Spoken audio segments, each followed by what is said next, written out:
इस वक्त अभिषेक बने हुए हैं जिनके साथ पूर्व डीजीपी है। सीधे हम अभिषेक की तरफ रुख करते हैं। अभिषेक, इसको कितनी बड़ी सफलता के तौर पे देखा जा रहा है? 17 साल के बाद इस आतंकी को भारत लाया जा रहा है। क्या आप वहां से पूर्व डीजी से भी जानिएगा पूरा प्रोसेस आखिर किस तरीके से होता है, कितनी मेहनत, कितना संघर्ष करना पड़ता है? जी। और खास करके राजनीतिक तौर पर एक कूटनीतिक जीत है और साथ ही साथ इन्वेस्टिगेशन के लिए भी एक बड़ी जीत है। हमारे साथ एडीजी रहे पीके जैन जी हैं, उस समय में स्पेशल आईजी सिक्योरिटी थे। हम उनसे बात करते हैं। सर, जिस समय ये पूरा हमला हुआ उस समय में क्या कंडीशन थी और कितना पैनिक सिचुएशन थी? उस समय पाकिस्तान ये मानने के लिए तैयार नहीं था कि ये टेररिस्ट उनकी तरफ से आए थे। उस समय क्या कंडीशन थी और किस तरीके से इसे देखते हैं? देखिए, कंडीशन तो ऐसी थी कि जब शुरू में ये हमला शुरू हुआ तो हमें लगा कि ये गैंग वॉर है। पहले लियोपोल्ड कैफ़े में कुछ फायरिंग हुई, उसके बाद में फिर वो बीटी स्टेशन की तरफ गए तो रास्ते में फायरिंग हो रही थी। तो जो पहला इनपुट आया था वो यही था कि शायद दो गैंग्स में कुछ फायरिंग हो गई। और लेकिन धीरे धीरे जब ये शुरू हुआ तो ताज होटल में, फिर ओबेरॉय में, फिर वीटी स्टेशन पे, फिर जगह जगह पे जहाँ पे ये घटनाएं हुई तो उससे लगा कि ये बहुत बड़ी घटना है। और फिर पता चला कुछ समय के बाद कि ये एक्चुअली टेररिस्ट अटैक है। तो हमारी मानसिक और फिजिकल तैयारी बिल्कुल नहीं थी उस टाइम पे इस चीज़ को मीट करने के लिए। तो ऐसा हुआ कि हफड़ा दफड़ी में फिर लोग हुए। डीसीपी थे लोकल वहाँ पे जोन 1 के उस टाइम पे, नांगरे पाटिल, उन्होंने इनिशिएटिव लिया। वो होटल के अंदर गए, वो कुछ करने की कोशिश की। लेकिन सिचुएशन ऐसी थी कि उन लोगों की ट्रेनिंग ऐसी थी कि वो 2 गोली पूर्व से चलाते थे, फिर भाग के 1-2 फ्लोर ऊपर नीचे जाते थे, फिर वेस्ट से चलाते थे, फिर 1-2 फ्लोर ऊपर नीचे जाके फिर ईस्ट वेस्ट कंफ्यूज करने की कोशिश की। काफ़ी समय तक कोई यही नहीं पता चला कि टेररिस्ट थे कितने, 2 थे, 4 थे, 10 थे, 12 थे। मतलब जिस हिसाब से फायरिंग हो रही थी सब तरफ से, तो ऐसा लग रहा था कि कम से कम 10 से 12, शायद 16 टेररिस्ट भी एक एक जगह पे हों। लेकिन बाद में पता चला कि उनका नंबर बहुत ही कम था। तो इसलिए सिचुएशन उस समय पे थोड़ी थी कन्फ्यूजन की। और घबराहट ये हुई कि इतने लंबे समय तक वो ऑपरेशन चला। फिर फाइनली एनएसजी आई, फिर लोकल पुलिस ने भी तब तक अपने आप को थोड़ा ऑर्गेनाइज किया, तब ये कहीं जाके इनके ऊपर कंट्रोल किया जा सका। और उसके बाद में हमारे कुछ लोगों ने बहुत ही बहादुरी दिखाई। एक वीटी स्टेशन पे मुझे अभी भी याद है, कांस्टेबल लाठी लेके उनके ऊपर चढ़ दौड़ा। सामने से AK-47 से गोली आ रही है और वो लाठी से उनको लड़ने की कोशिश कर रहा है। बेचारा शहीद भी हो गया उसमें। तो उसके बाद में फिर ये लोग वहाँ से भागे जब इनको लगा कि लोग हमारे पीछे पड़ने लगे हैं। फिर ये वहाँ से कामा हॉस्पिटल गए। और कामा हॉस्पिटल के बाद का आपको किस्सा मालूम है, कैसे हेमंत करकरे और उनके साथियों की शहादत हुई। वहाँ से फिर इन्होंने गाड़ी उठाई, गाड़ी उठा के गए। वो सारी सबको स्टोरी मालूम है। कसाब भी लाठी के जरिए ही तो पकड़ा गया वहाँ पर। जब उसी की बात कर रहा हूँ मैं, वीटी स्टेशन पे वही था, तो उसके ऊपर ही वो लाठी लेके दौड़ा था हमारा एक रेलवे का कांस्टेबल। और बाकी हमारी 1-2 303 थी, वो तो सही टाइम पे उससे भी फायरिंग हुई, लेकिन 1-2 राइफल चली भी नहीं। शायद वहाँ पे सफाई का इशू था, जो भी इशू था। उसके बाद में फिर ये लोग भाग के वहाँ से कामा हॉस्पिटल गए। कामा हॉस्पिटल से फिर ये ग्रेनेड डाला, जिसमें सदानंद दाते जो भी NIA के चीफ हैं, उनके पाँव में स्प्लिंटर घुसा, आज भी शायद घुसा हुआ है। सदानंद दाते तो उस समय में उस पूरे ऑपरेशन का हिस्सा थे, जो NIA चीफ है। बिल्कुल बिल्कुल, वो एक्चुअली कामा हॉस्पिटल में थे। और अगर उन्होंने थोड़ी सावधानी ना दिखाई होती तो आज शायद हमारे बीच में ना होते। जैसे ही उनको पता चला, जैसे ही उन्होंने हैंड ग्रेनेड फेंका और वो ठक की आवाज़ आई उनको नीचे, क्योंकि हैंड ग्रेनेड का पिन निकालने में और उसको फटने में तकरीबन 8 से 9 सेकंड का समय लगता है। तो अगर उसी समय में अगर दाते दीवार के पीछे ना जाते तो शायद आज हमारे बीच में नहीं होते। तो ये ही मतलब बिल्कुल जिसको बोलते हैं बिल्कुल थिक ऑफ द एक्शन में दाते साहब थे खुद। तो ये उस समय की हालत थी। और ये अब हमारा सौभाग्य है कि ओमले की शहादत से कसाब पकड़ा गया। बाद में ये सारा किस्सा रिवील हुआ कि कैसे उसमें पाकिस्तान का हाथ है, कैसे उन्होंने उनको ट्रेन करके भेजा था। पाकिस्तान ने तो आज तक माना नहीं है कि वो इस कांड के पीछे हैं। लेकिन हमारे पास में इतनी ज़्यादा टेक्निकल इंटेलिजेंस और इतनी ज़्यादा, क्योंकि उस समय पे जो थुराया सेट हुआ करते थे, थुराया सेट के माध्यम से इन लोगों को इंस्ट्रक्शन दिए जा रहे थे कि आपने कैसा करना है। और उसका बहुत सारा रोल मीडिया ने भी प्ले किया, क्योंकि एक सेकंड की जो घटना रिपोर्ट हुई उससे पाकिस्तान में बैठे हुए हैंडलर्स को पता चला कि वहाँ क्या हो रहा है, पुलिस क्या करने वाली है। ऑपरेशंस रिवील होते गए, ऑपरेशनल डिटेल्स पूरी उनको मिलती चली गई। और उसी हिसाब से वो अपने जो उनका दस्ता आया था उसको इंस्ट्रक्शन देते रहे कि उन्होंने क्या क्या आगे करना है। तो आइडिया यही था कि ज़्यादा से ज़्यादा नुकसान पहुंचाओ। उस समय तो ये भी बात सामने आई थी कि 40-50 हॉस्टेज लेके वीटी स्टेशन के ऊपर कहीं बैठ जाओ, एक वहाँ पे पोर्टमाला जैसा है वहाँ पे बैठ जाओ और हर घंटे 2 घंटे में एक आदमी को मार के नीचे फेंक दो। आइडिया था कि उस सिचुएशन को जितना लंबा खींच सकते हो खींचो, जितना नुकसान दहशत फैलानी है उतनी फैलाओ। ये उस समय का उनका मकसद था। अब उस लेकिन अब जब ये पूरा का पूरा इंसिडेंस उस समय में हुआ, उसके बाद चीज़ें बहुत सारे डोजियर दिए गए पाकिस्तान को अंतर्राष्ट्रीय स्तर पर, फिर भी मानने के लिए तैयार नहीं था। तहव्वुर राणा चूँकि पाकिस्तानी मिलिटेंट में काम कर चुका है, वहाँ डॉक्टर रह चुका है, किस तरीके से लश्कर तैयबा को उन्हें आगे बढ़ा, अब जब वो भारत लाया जा रहा है प्रत्यर्पण करके, तो कितने राज खुलने की उम्मीद है आपको?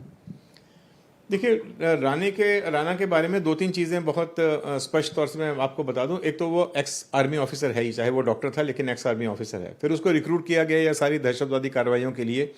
उसने ना सिर्फ मुंबई में ये कार्रवाई की, बस उसने डेनमार्क में भी करने की कोशिश की, जहां वो पकड़ा गया, फिर उसको सज़ा भी हुई।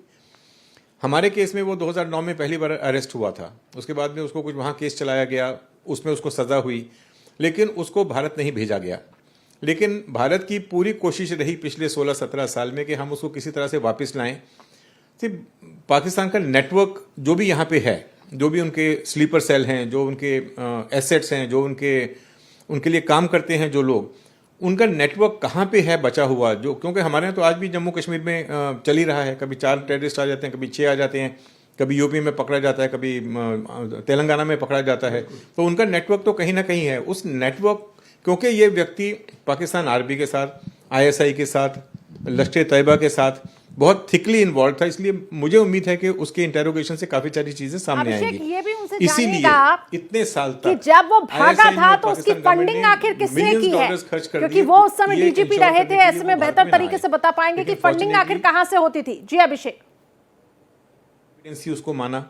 उसके बाद में वहाँ के प्रेसिडेंट और हमारे प्रधानमंत्री के बीच में जो संबंध थे, उसकी वजह से मुझे लगता है कि अब उसका जो एक्स्ट्रेडिशन हुआ है वो अब आगे हमारे लिए काफ़ी मददगार साबित होगा। लेकिन डेविड कोलमैन हेडली हो या तहव्वुर राणा, वो उस पूरे ऑपरेशन का किस तरीके का हिस्सा थे? और ख़ास करके चूँकि दाते अब इस समय एनआईए चीफ हैं, दाते उस पूरे ऑपरेशन में मुंबई में थे, तो उस इन्वेस्टिगेशन को और अच्छे तरीके से करने में या लोकल इनपुट्स या लोकल चीज़ें, उस समय जो चीज़ें हुई, उन सारी चीज़ों को आगे करने में कितना आसानी है? 2 सवाल। देखिए, एक तो इस चीज़ को समय बहुत हो गया है, बहुत सारे लोग उस समय के अभी एक्टिव हैं, इनएक्टिव हैं, वो सारी चीज़ें उनको खंगालनी पड़ेंगी। लेकिन जैसा मैंने कहा कि नेटवर्क, जो भी फॉरेन नेटवर्क रहता है यहाँ पे, उसके 2-3 हिस्से रहते हैं। एक तो एक्टिव है, जो आपका, जिसको आपने जब चाहे एक्टिव कर दिया, वो हमेशा कुछ ना कुछ करते रहेंगे, ऑर्गेनाइज करेंगे, इंडोक्ट्रिनेशन करेंगे, वो करते रहेंगे। कुछ स्लीपर सेल ऐसे होते हैं जिनको सिर्फ एक पर्टिकुलर चीज़ के लिए एक्टिवेट किया जाता है। तो इस व्यक्ति के आने से हमारे को ये एक फ़ायदा हो सकता है इसके इंटेरोगेशन में, अगर ये चीज़ें सामने आती हैं कि उनके एसेट हमारे देश में कहाँ कहाँ बैठे हैं, किस लेवल पे बैठे हैं, उनके खिलाफ में एविडेंस क्या अवेलेबल है या कितनी एविडेंस बाद में जुटाई जाएगी, ये तो समय बताएगा। लेकिन कम से कम जानकारी हो कि इस तरह के व्यक्ति इस नेटवर्क के लिए, आईएसआई के लिए काम कर रहे हैं, या लश्कर तैयबा के लिए काम कर रहे हैं, या दूसरी बहुत सारी अब तो 10-12 संगठना हैं। आपको याद होगा कि पाकिस्तान के प्रेसिडेंट ने तो बोल दिया था कि ये तो हमारे हीरो हैं जितने टेररिस्ट हैं, तो वहाँ तो उनकी पूजा की जाती है। आप कितना भी कोशिश कर लो, ना तो वो मानेंगे, ना कभी उनको भेजेंगे। मेन लोग तो आज भी पाकिस्तान में बैठे हैं। लेकिन तहव्वुर राणा जैसे लोग अगर पकड़ के उनको सज़ा हो गई, तो उसका एक सबसे बड़ा नतीजा ये होगा कि इन्फॉर्मेशन मिलेगी लोगों को, इंटरनेशनल लेवल पे ये मैसेज जाएगा कि ये भारत पहले वाला भारत नहीं है कि चांटा खाएगा चुप होके बैठ जाएगा। अब यह है कि हम इस तरह के आरोपियों को उनके मान से खींच के बाहर लाएंगे, इंडियन जुडिशियल सिस्टम के सामने पेश करेंगे, और उनको जो भी सज़ा होगी, वाजिब सज़ा होनी चाहिए, वो उनको होगी, इस बात की कोशिश करेंगे। इन्वेस्टिगेशन के दौरान मैं फिर एक सवाल आपको फिर दोबारा रहा हूँ, चूँकि जैसे एज ए ऑफिसर, जैसे आप उस समय में थे, दूसरे तमाम सारे ऑफिसर्स उस समय में थे, तो अगर कोई उस समय में कोई ऑपरेशन को अंजाम दे रहा या उस समय झेल रहे ऑफिसर्स को आज अगर जैसे दाते की बात करें तो एनआईए चीफ है, उस समय में उस ऑपरेशन का हिस्सा थे आप लोगों के साथ, तो उनका इस समय इस पोजीशन पर होना, उस पूरी इन्वेस्टिगेशन में होना कितना मैटर करेगा, खास करके वो लिंकअप करने के लिए जो मिसिंग लिंक्स मुंबई पुलिस ढूंढ रही होगी? देखिए, दाते जो हैं वो बहुत ही थॉरो ऑफिसर हैं, बहुत ही थॉरोली प्रोफेशनल ऑफिसर जिसको मैं बोलूँगा। तो जब वो यहाँ थे, इससे पहले वो एटीएस में भी थे, तो उनको काफ़ी इन चीज़ों की जानकारी है। उनकी जो पर्सनल जानकारी है, जो उनको सपोर्ट मिलेगी महाराष्ट्र पुलिस से, और जो अब उनके पास में एनआईए का पूरा जो जानकारी का भंडार है, इसकी वजह से मुझे लगता है कि वो एक बहुत अच्छी स्थिति में है कि यहाँ पे जो उन्होंने जानकारी इकट्ठी की थी इन्वेस्टिगेशन के दौरान या अपनी इंटेलिजेंस के दौरान, वो सारी चीज़ों का फ़ायदा अब इस केस में होगा और आने वाले इस केस से निकलने वाली जो जानकारी है उससे उनको आगे की कार्रवाई करने में सुविधा मिलेगी। एक सवाल और सर कि 26/11 का हमला पहले ड्रग पेडलर माना गया, फिर धीरे धीरे चीज़ें रिवील हुई। क्या डेविड कोलमैन हेडली के साथ राणा जो है उस समय में सिर्फ आपका नेटवर्क बड़ा करने में, उनको लॉजिस्टिक सपोर्ट करने में ही ये पूरी चीज़ रही, या फिर वहाँ पर पूरी ट्रेनिंग देना, उनको अलग तरीके से ट्रेन करना, उनको कन्फ्यूजन कैसे क्रिएट करना है, लंबे समय तक कैसे ऑपरेशन को अंजाम देना है, कैसे लोगों के अंदर दहशत पैदा, इन सारी चीज़ों का हिस्सेदार रहा है अब तक? नहीं, जो मुझे लगता है कि वो उसको सिर्फ एक लिमिटेड काम के लिए यूज़ किया गया। हेडली और वो दोनों बहुत अच्छे दोस्त थे, क्लास फेलो थे पहले, बाद में हेडली ने उसके थ्रू बहुत सारी ड्रग्स की तस्करी भी की और उसके बाद में फिर ये इसको लश्कर तैयबा के रोल पे आ गया, फिर उनके लिए काम करने लगा।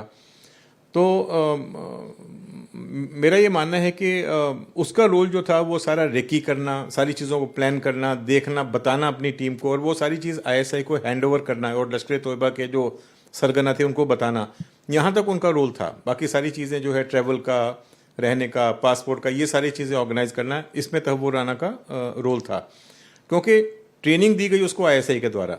ये जो जिस हिसाब से उन्होंने काम किया, जैसे वो लैंड किए, समुद्र के रूट से आए, फिर यहाँ पे जगह जगह पे गए और पिन पॉइंटेड जगह पे गए, ऐसा नहीं कि उधर उधर दौड़े। वो कंफ्यूज कहाँ हुए, जब कसाब वीटी स्टेशन से निकला तब उसको समझ में नहीं आया कि मैं कहाँ जाऊँ।